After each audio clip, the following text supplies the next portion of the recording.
Imagine opening your eyes to the antiseptic glow of hospital lights, the relentless beep of machines reminding you that you are still alive, though every breath feels like a blade tearing through your chest. My body was bound in casts and metal, my ribs cracked like brittle twigs, and tubes pierced my skin, delivering the medicine that kept me on the edge of consciousness. I thought the crash that shattered my car and nearly ended my life was the worst thing that could happen to me, but I was wrong. The door to my hospital room creaked open, and for a fleeting moment my heart leapt with hope. At last, I thought Eric has come. My husband, the man I had sacrificed so much for the man I believed would sit by my side, hold my hand, and tell me that no matter how broken I looked, he still loved me. Instead, what I saw froze the blood in my veins. Eric stepped inside, wearing a tailored blazer I had never seen before. His hair styled, his shoes polished, his posture that of a man who had been dining in luxury, not worrying over his injured wife. But he was not alone. Clinging to his arm was a woman no older than her mid-20s, slender, elegant, dressed in a designer gown that shimmered under the harsh fluorescent lights. Her perfume filled the sterile room, foreign, sharp, invasive. Eric's lips curved into a practiced smile, as if he were introducing a guest at a gallery show, not standing in front of his broken wife. He looked straight at me and said with chilling calm, "This is my wife now. Thought you should know." For a second, the words did not register. My breath caught in my throat. "My wife now?" I blinked, convinced that the morphine dripping into my veins had twisted his voice into nonsense, but the smug look on his face told me otherwise. The young woman tightened her grip on his arm, her painted nails digging into his sleeve. She smiled with an edge of triumph, but then her eyes met mine, and something unexpected happened. Her smile faltered, her pupils widened, the blood drained from her face. She let out a scream that cut through the room like shattered glass. The sound was not the scream of arrogance or anger. It was the scream of recognition, the scream of someone who had just seen a ghost. My heart hammered against my ribs, pain ricocheting through my body. But even through the haze, I could feel it, a shift, a crack in the performance Eric had so carefully staged. The girl stepped back from him as though his very presence burned her skin. Her lips trembled as she whispered words that made no sense to me yet, but carried the weight of something catastrophic. I could feel every muscle in my body strain as I tried to sit upright, my vision swimming, but I needed to see her face more clearly. I needed to understand why a stranger would look at me with such horror. In that frozen moment, the machines around me screamed with my pulse, and the truth began clawing its way toward me. The crash had not destroyed me, not yet. Betrayal was about to finish the job, and as I stared at the woman who clung to my husband, hearing her scream echo in my skull, I realized I was not just fighting for my recovery. I was fighting to uncover a betrayal so deep it would tear apart everything I thought I knew about family loyalty and love. My name is Olivia Carter. I am 32 years old, and before the crash that nearly ended my life, I thought I had already lived through the hardest storms a woman could face. I grew up in a small Ohio town, the daughter of parents who could barely stand to be in the same room together. When I was 7, they divorced, and my father all but vanished, leaving my mother to raise me with the weight of bitterness clinging to every word she spoke about him. For years, I told myself I did not need a father, that I could be enough for myself. But there was one person on my father's side who quietly watched me from a distance, and his presence would later change everything. My Uncle James Wallace was my father's older brother, a man known in town as both brilliant and ruthless.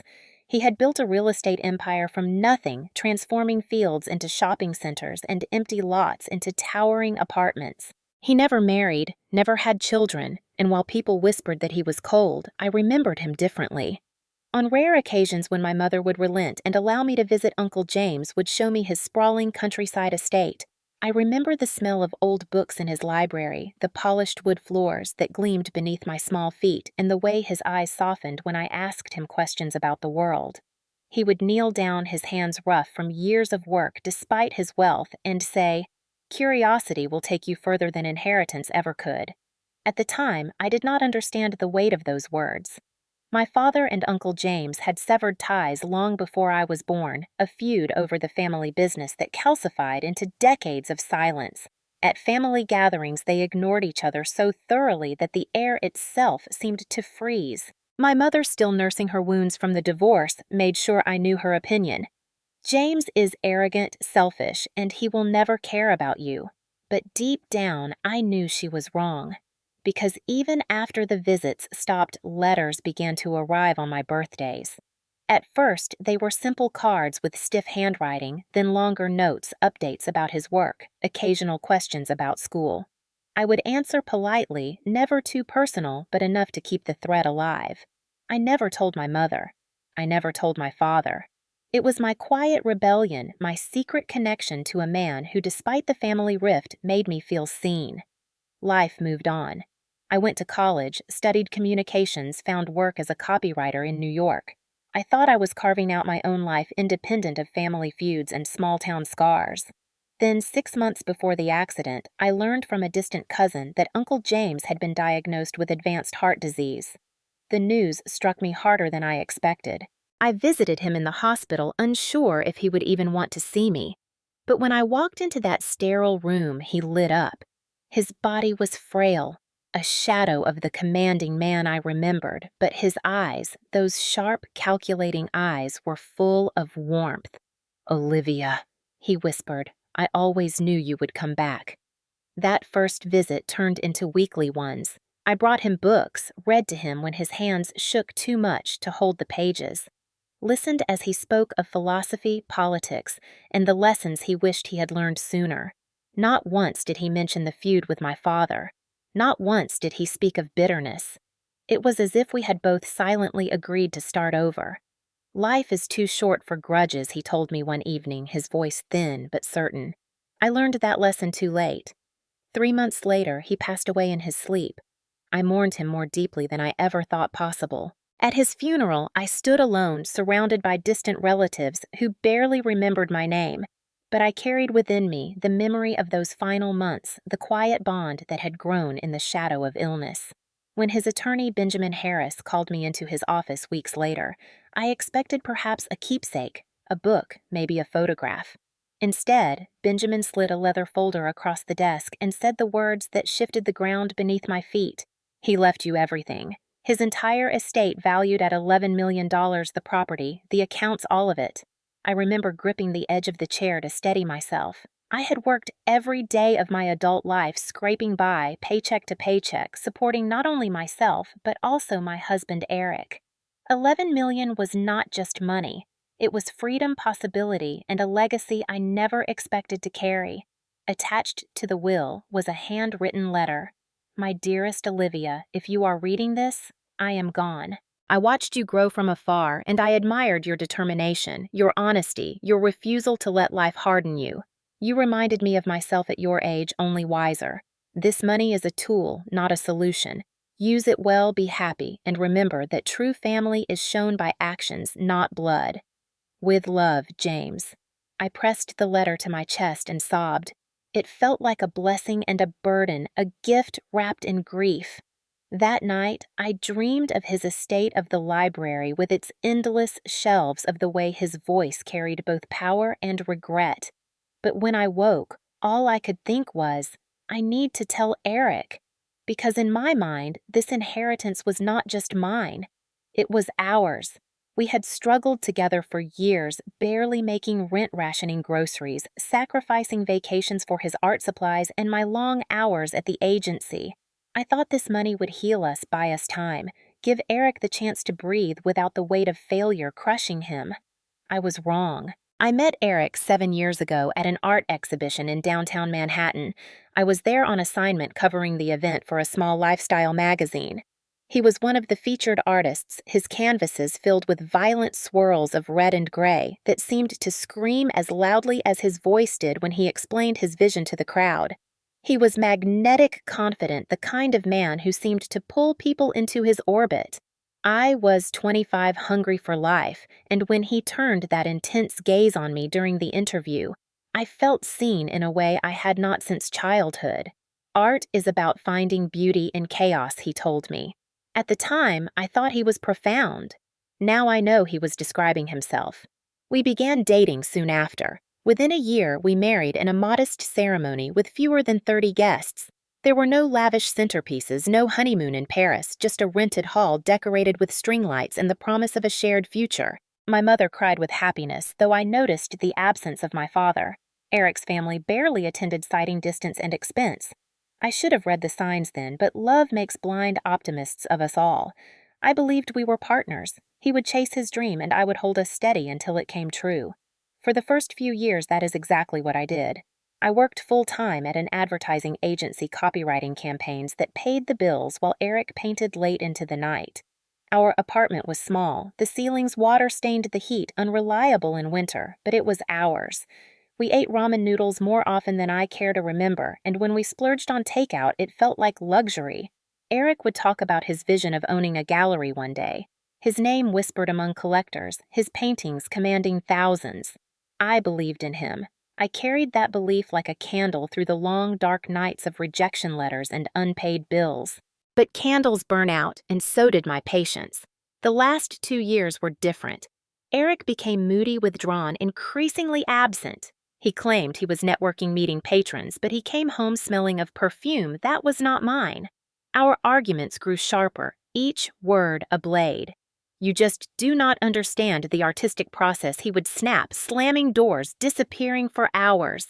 Meanwhile, our savings evaporated into expensive canvases and imported paints. I would open our bank app and see charges that made my stomach twist: hotel bars, boutique shops, galleries in neighborhoods we could not afford to live in.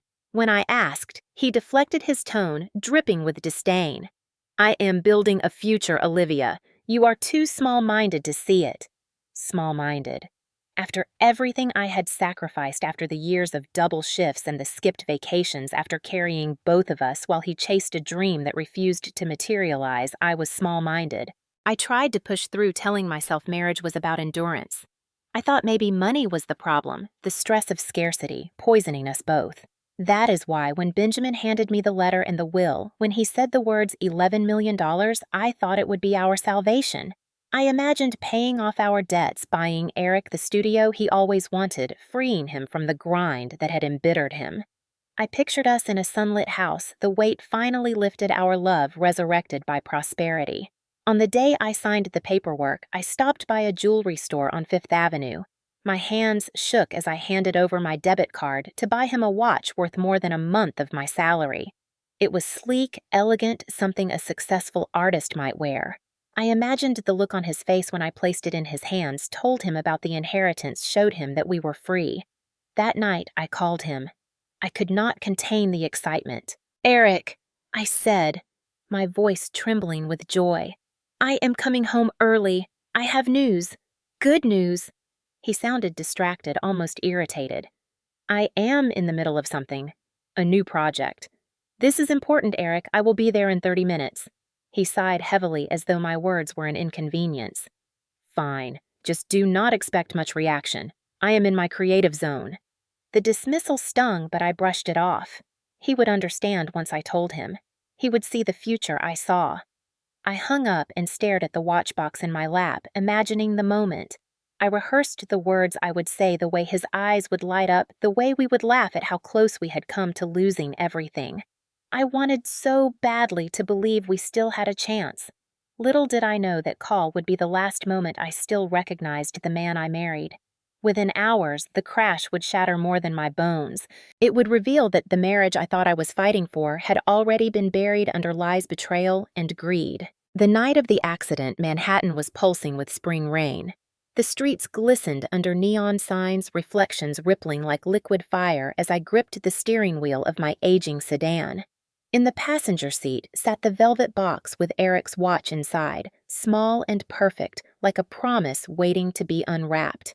My mind replayed the conversation with Benjamin, the words 11 million looping in my head like a song.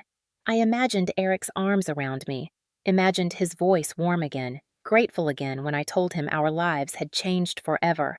The traffic lights blurred red to green through the streaked windshield. I tapped the steering wheel in rhythm with my heartbeat. The rain was heavy, but my chest was light, almost weightless. I felt like life was finally giving me back something after years of scraping by. The radio hummed low, some jazz station fading in and out, but I barely heard it. All I could think was, we made it. We finally made it. I was 2 blocks from our apartment when it happened. A truck barreled through the intersection, ignoring the red light, its headlights slicing through the rain like a predator's eyes. I had a split second to react. My foot slammed the brake tires screaming, but the sound was drowned by the deafening impact. Metal against metal glass exploding into a storm of shards. My body jerked forward, restrained only by the seatbelt that cut deep into my shoulder. The world spun sideways, the dashboard caving inward like paper, the steering wheel crushing into my chest. My head slammed against the window, and everything went black. When I opened my eyes, the world was tilted silent, except for the hiss of steam and the faint patter of rain dripping through shattered glass. Pain bloomed everywhere at once. My ribs felt splintered, my legs pinned blood warm against my temple. I tried to move, but agony bolted down my spine like lightning. Somewhere in the distance, a horn blared endlessly, a ghostly wail in the night. "Help," I whispered, but my voice was swallowed by the storm. Minutes stretched into hours until flashing red and blue lights pierced the rain. Voices shouted, boots splashed through puddles, and then hands were on me, steady, firm, urgent. "We've got a pulse," a paramedic yelled. "Stay with us, ma'am." Another voice near my ear, calm but commanding, count to 3. On 3, they pulled, lifting the twisted metal just enough to drag me free. The cold rain slapped my face, and for a moment, the sky was the last thing I saw before unconsciousness swallowed me whole again. The next time I woke, fluorescent lights glared down from a hospital ceiling. The smell of antiseptic filled my lungs, and tubes snaked into my arms. My body felt foreign, every breath sharp, every movement impossible. Machines beeped steadily beside me, a cruel reminder that I was alive but broken. Days blurred. Nurses drifted in and out, their faces kind but distant. My mother called once, her voice crackling with worry, but quickly cut short by excuses about work and bills. Eric never came. Not a flower, not a note, not a call. I lay there counting the ceiling tiles, waiting for a door to open that never did. Weeks melted into months. Surgeries stacked on each other like cruel milestones. Pins in my legs, plates in my ribs, endless therapy. Every time I asked if Eric had called, nurses exchanged looks before shaking their heads. Finally, one night I dialed his number myself, my hands trembling around the hospital phone. When he answered, his voice was sharp, annoyed. "Olivia, you're alive." The words pierced deeper than the metal that had torn my body apart. "Of course I'm alive," I croaked. "Why haven't you come?" His laugh was bitter hollow. "I don't have time or money to waste sitting in a hospital. You'll live." And then he hung up. The line went dead, but the silence that followed was worse. It was the silence of a marriage already buried. In that moment, lying under sterile lights with stitches burning against my skin, I realized the crash hadn't just broken my body. It had ripped the blindfold from my eyes. The days after that phone call stretched like an endless desert, each hour marked by the rhythmic beep of the heart monitor.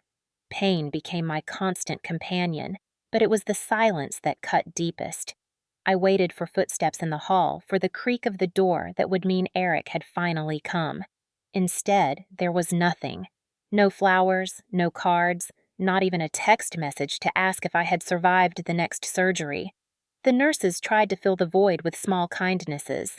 Sarah, a young nurse with tired eyes, would sneak in packets of sugar cookies and place them on my bedside table. "You need something sweet," she'd say with a smile. But even her warmth couldn't mask the truth I had been abandoned. One afternoon, nearly 2 months after the crash, I overheard 2 orderlies talking outside my room. "Isn't it strange? Her husband hasn't been here once." Strange, more like suspicious. "Some men don't stick around when the bills pile up." Their voices faded as they walked away, but the damage was done. Suspicious. The word clung to me like smoke.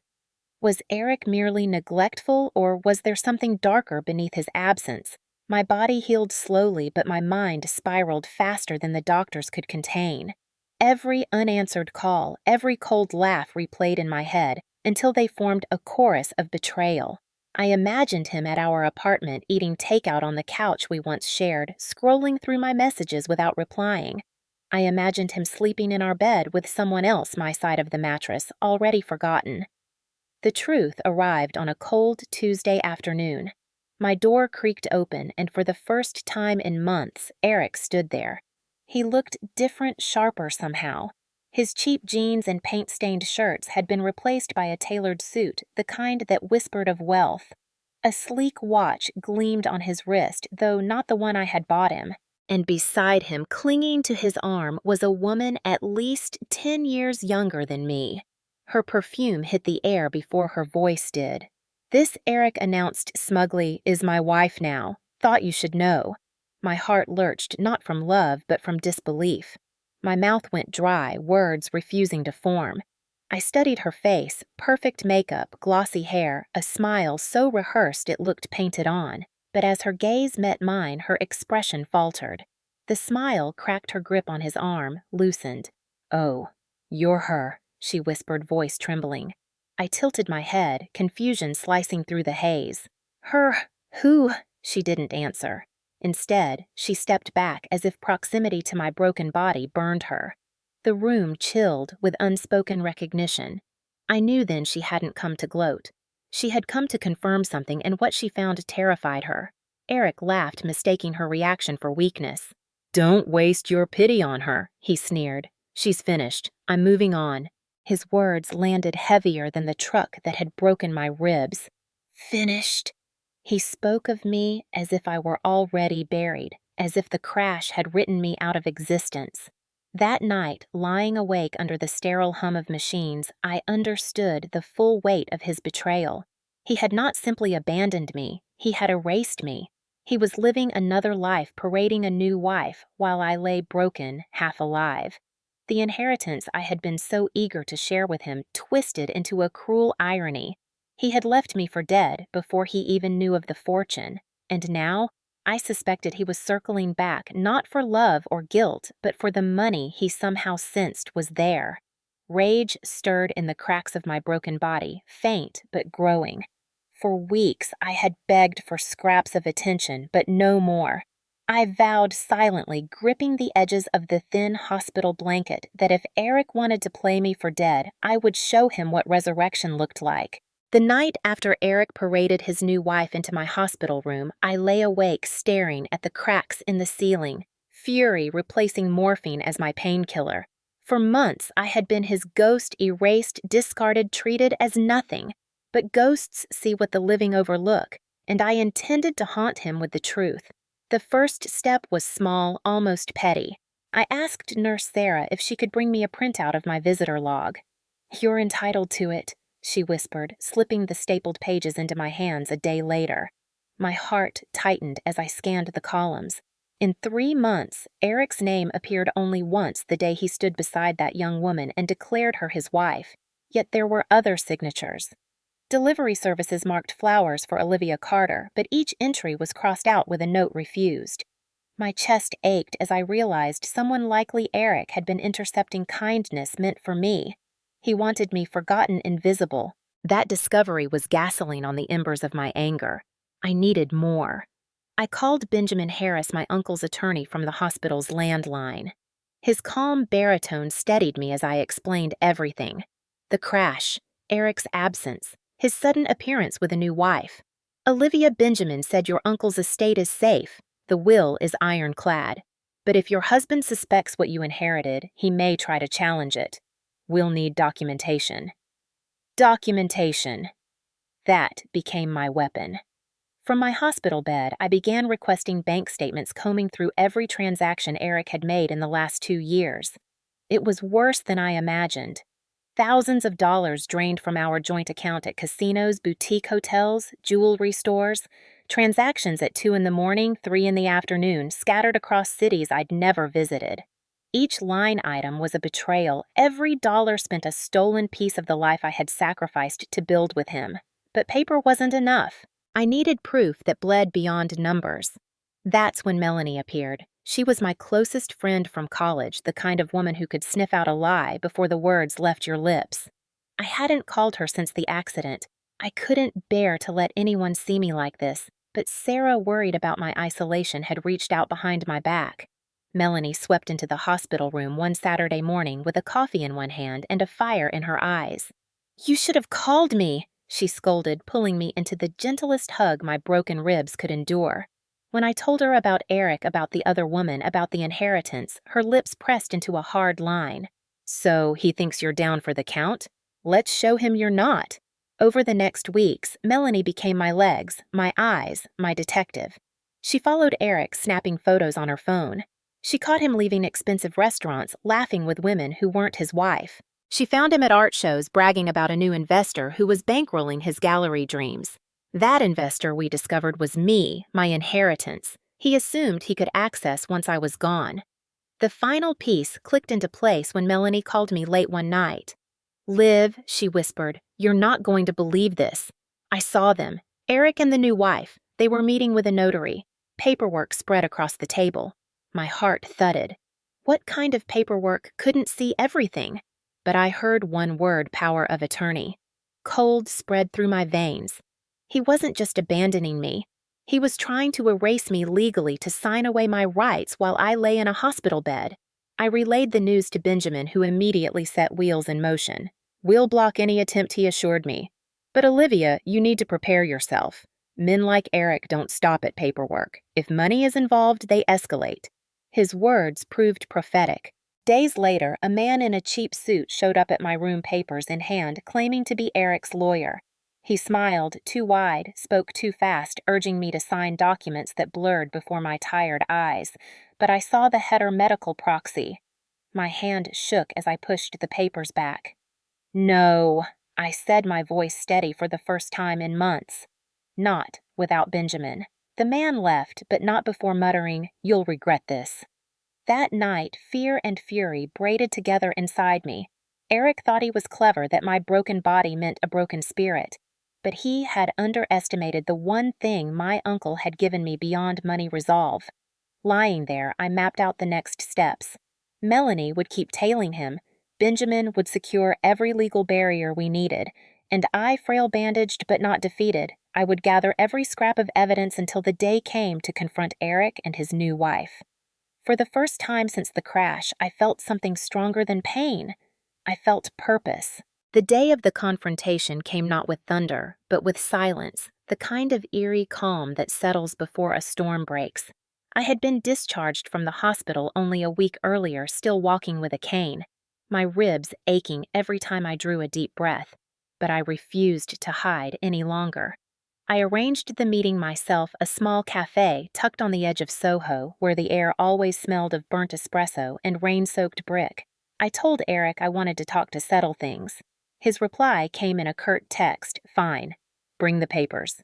He assumed I was finally giving in, finally ready to sign away control of the inheritance he hadn't earned. What he didn't know was that Benjamin and Melanie were sitting 2 tables behind me, ready to step in when the time came. I arrived early, sliding into the corner booth, my cane propped against the wall. Every detail was deliberate. The plain black dress, the folder thick with documents, the calm mask on my face. When Eric strode in, he looked like a caricature of success: polished shoes, tailored suit, his hair slicked back too neatly. Beside him, the young woman clutched his arm. "Vanessa." Her eyes darted nervously as she spotted me, but she forced a smile.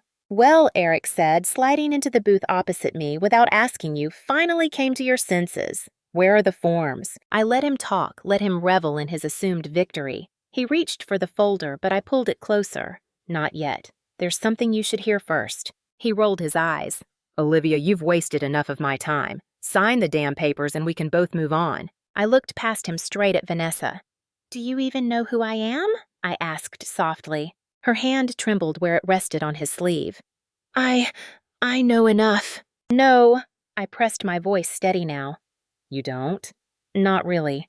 I slid a smaller envelope from inside the folder and pushed it across the table. Eric snatched it first, ripping it open. Outspilled photos, grainy but clear enough. Eric in hotel rooms with other women. Eric at a casino table at 3 a.m. Thousands in chips before him. Eric laughing outside a gallery with his arm around yet another woman. Vanessa's breath hitched. Her eyes darted from the photos to his face. "You told me you'd changed," she whispered. Eric's composure cracked for a moment, his jaw tightening, but he forced a laugh. "Old photos. She's desperate, Vanessa. Don't believe." "Look closer," I cut him off. "Check the timestamps." Vanessa picked up one of the photos, her fingers trembling. The date in the corner was just 3 weeks earlier, while Eric had sworn he'd been in meetings, her face drained of color. "That's just business," he snapped, but the thin veneer of confidence was peeling. I leaned in, my voice low and sharp. "Business doesn't involve hotel beds, Eric." He slammed a fist on the table, drawing stares from other patrons. "Enough, you're pathetic, bitter, clinging to scraps." I smiled, cold and controlled. "Then why are you shaking?" For a moment, silence pressed heavy. Then I turned back to Vanessa. "You asked who I am. Let me tell you." I pulled out another document, an adoption record sealed for 17 years until my lawyer petitioned for access. I laid it flat on the table, sliding it toward her. She frowned, reading slowly, lips moving. Then her eyes widened, her gaze snapped up to me, her mouth opening but no words forming. "What is it?" Eric demanded, reaching across, but she held the paper out of his grasp. Tears welled in her eyes. It says, Olivia Carter." She looked at me, voice breaking. "You're my mother." The cafe seemed to tilt, the hum of conversation fading into stunned silence. Eric blinked, disbelieving, his face draining of color. "What the hell are you talking about?" I kept my eyes on Vanessa. "I was 17. I had nothing. My parents forced me to give you up. I searched for years, but the files were sealed. Until now." Vanessa covered her mouth, her shoulders shaking. You're not lying." I shook my head. "No. And the moment you walked into my hospital room, I saw it. The resemblance. That's why you froze." Eric sputtered, his voice rising. "This is insane. She's manipulating you, Vanessa. Don't listen to..." But Vanessa's eyes were locked on mine, tears streaming down her face. "All this time, all these years." I reached across the table, my hand trembling. She didn't take it, not yet, but she didn't pull away either. Eric shoved his chair back violently, standing so fast it toppled. "Enough of this charade, Olivia. You'll regret this. You can't take her away from me. She's mine now." The words hung in the air like poison. Mine now, as though she were a possession, another asset to be used and discarded. Vanessa flinched, her tears hardening into something sharper. She rose from the booth, her voice steady despite the tremor. "No, Eric, I'm not yours, and I never was." He lunged for her arm, but Benjamin and Melanie appeared, instantly stepping between them. Benjamin's calm voice cut through the chaos. "Mr. Carter, I suggest you sit down before the police arrive. Attempted coercion of a legal heir is a serious crime." Eric froze, his face, twisting, rage boiling just beneath the surface. For the first time, he looked small-cornered. I stood slowly, my cane steady in my grip. My voice carried clear enough for everyone in the cafe to hear. "You left me to die. You tried to erase me. But today, the truth stands in front of you. Your lies are finished." Vanessa finally moved, then stepping to my side. She didn't say the word mom, not yet, but her presence was enough. She chose where she stood. Eric's mask crumbled. He muttered curses, backing toward the door. The cafe patrons, sensing the scene, whispered and stared, phones lifted to record. He had always loved the spotlight, but this one stripped him bare. As he stormed out into the rain, Vanessa's hand slipped into mine, tentative but real. Tears blurred my vision, but for the first time in months, they weren't born of pain. The big twist had unfolded not in court papers, not in financial ledgers, but in blood and bone. The young woman he flaunted as a trophy was the very child I had once lost, and fate, in its cruel, perfect symmetry, had placed her back in my path not as Eric's conquest, but as my daughter. The cafe confrontation spread faster than I ever imagined.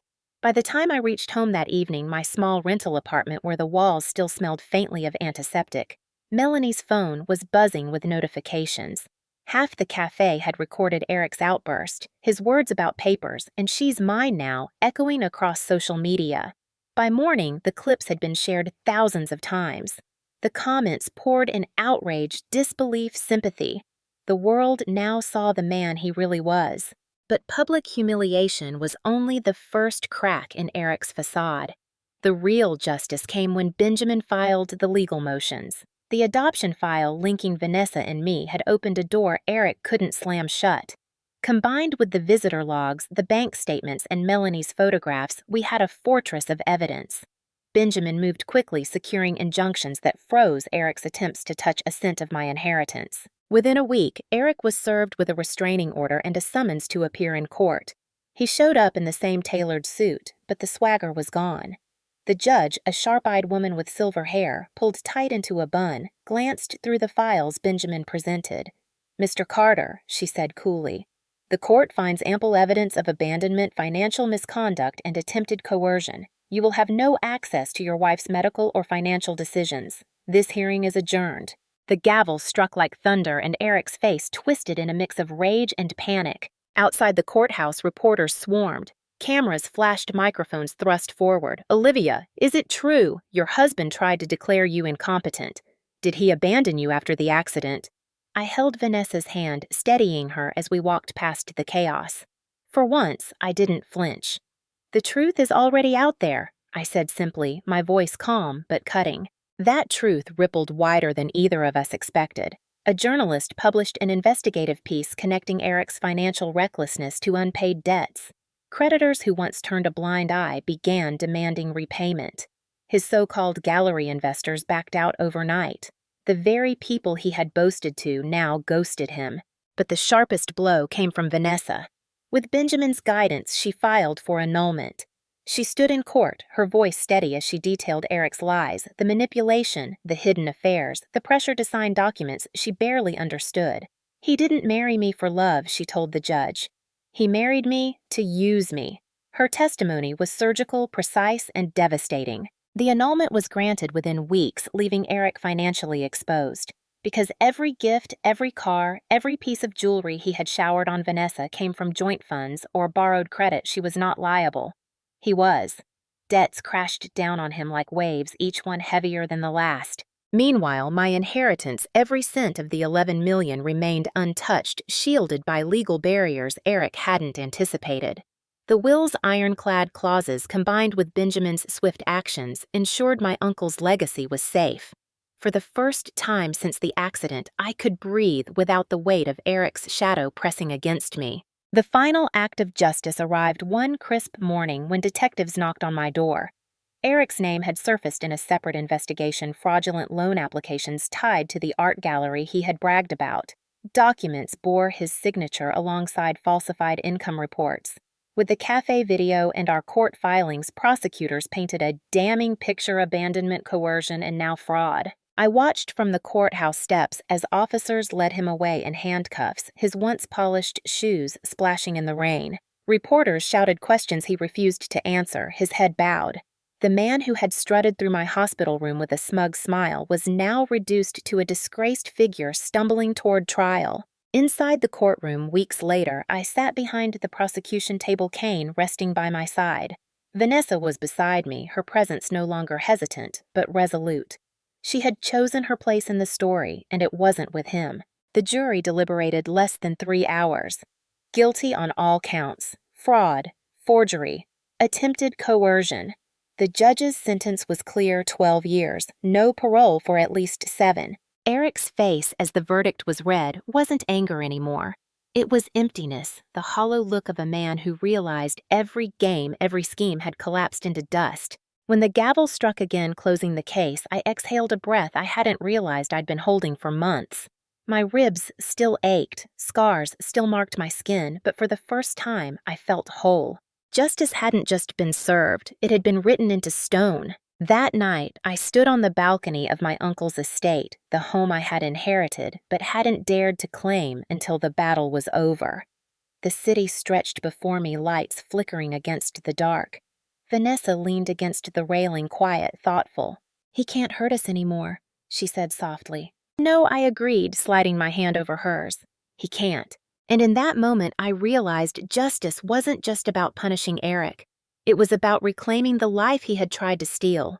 It was about stepping into the legacy my uncle had entrusted to me, not broken, not erased, but unshakable.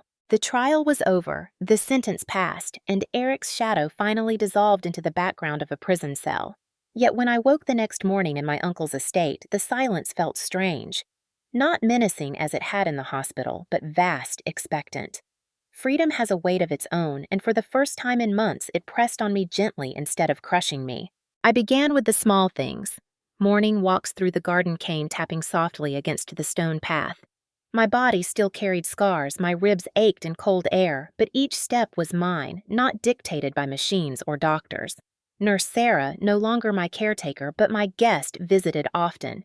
She brought her children, their laughter echoing off the high ceilings, chasing away the ghosts of solitude. Vanessa became a constant presence. At first, she came hesitantly, unsure where we stood beyond the documents and revelations.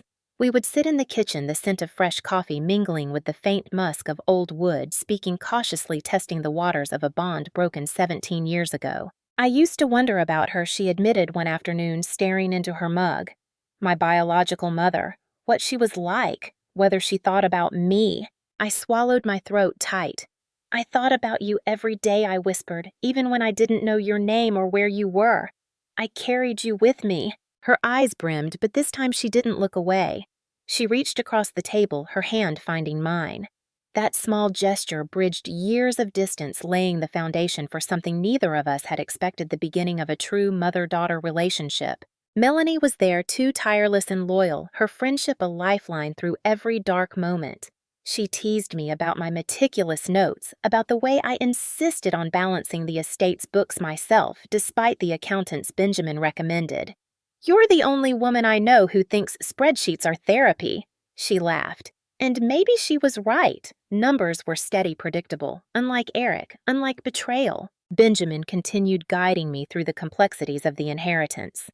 We transformed part of the estate into an office, stacks of legal files replaced by vision boards and sketches. Vanessa surprised me one evening by unrolling her own drawings concepts for community centers, art programs, scholarships. "I want to build something," she said, her voice tentative but firm. "Something that means no one else has to feel abandoned the way I did." Her words pierced me, both painful and beautiful. Together, we began drafting the framework for a foundation in my uncle's name, one that would provide housing and support for women escaping abusive relationships.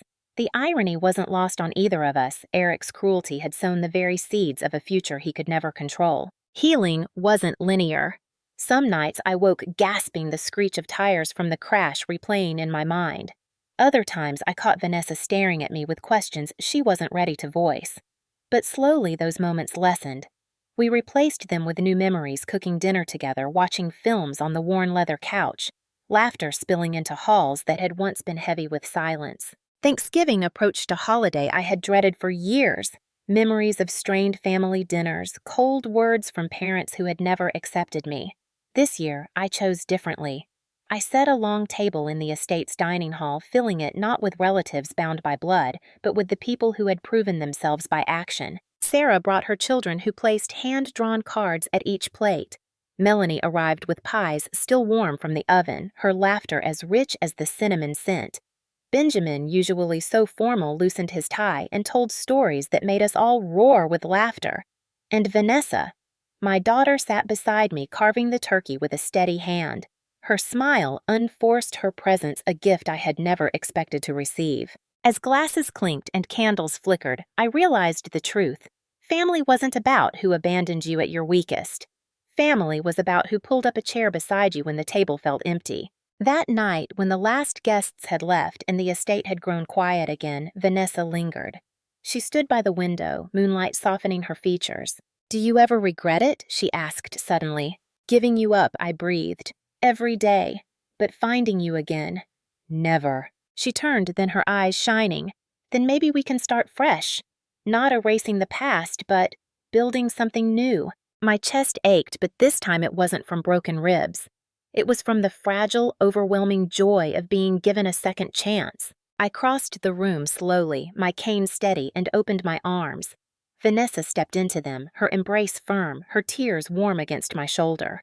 For the first time, the word left her lips soft, tentative, but real. "Mom." The estate no longer felt haunted. It felt alive.